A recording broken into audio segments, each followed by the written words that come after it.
Ribuan umat muslim Ambon pada tim Masjid Raya Al-Fatah untuk sholat Idul Adha 1447 Hijriah. Ribuan umat muslim di kota Ambon memadati Masjid Raya Al-Fatah pada Rabu 27 Mei 2026 pagi untuk melaksanakan sholat Idul Adha 10 Zulhijjah 1447 Hijriah secara berjamaah.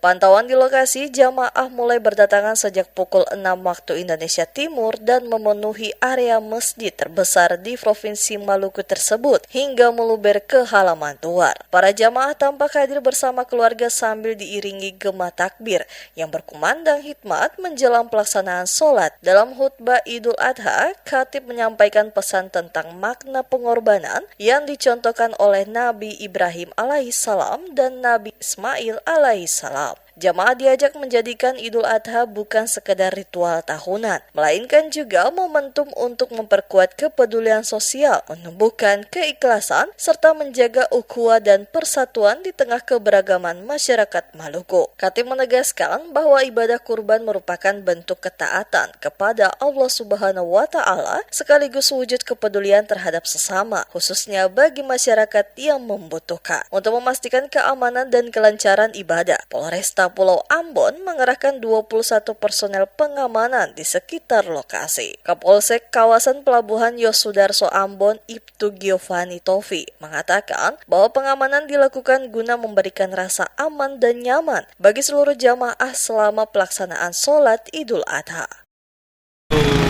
Pengamanan dilaksanakan oleh Polresta Ambon di bawah pimpinan koordinator Kabak untuk jumlah personil yang ada di sini kurang lebih 21 orang.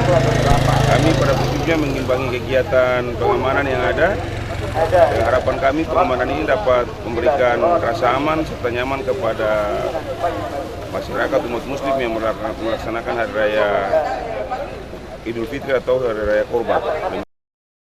Selain melakukan penjagaan dan mengatur arus lalu lintas di area masjid, aparat kepolisian juga menggelar patroli berkala guna mengantisipasi gangguan keamanan selama proses penyembelihan hewan kurban di sejumlah titik di kota Ambon. Usai pelaksanaan sholat Id dan tradisi saling bersalaman, panitia kurban Masjid Raya Al-Fatah langsung melanjutkan persiapan penyembelihan hewan kurban. Panitia mengonfirmasi telah menerima bantuan hewan kurban berupa sapi dan kambing yang berasal dari swadaya jamaah, tokoh agama, tokoh masyarakat, hingga instansi pemerintah daerah. Daging kurban nantinya akan dikemas dengan baik dan dibagikan kepada masyarakat yang berhak menerima atau mustahik di berbagai wilayah kota Ambon.